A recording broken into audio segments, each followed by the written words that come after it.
Today's video, I'll show you how to request and capture an e-signature with Pandadoc right from the comfort of your home or office. Let's dive right in. Open your web browser and head over to pandadoc.com. At the top right corner, click Login. If you don't have an account yet, you can sign up. But for now, let's assume you already have one. Pandadoc gives you a few ways to log in. Let's use the Google sign-in option since it's quick and seamless. Select the Google account, land on your dashboard, the hub where all your drafts and completed documents are stored. Now choose the document you want to send for signing. Once it's open, drag and drop the signature field to the exact spot where the signer needs to sign. After placing all necessary fields, hit Send.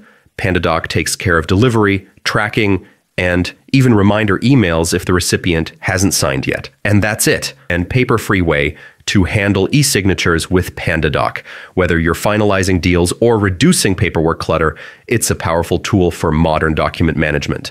Thanks for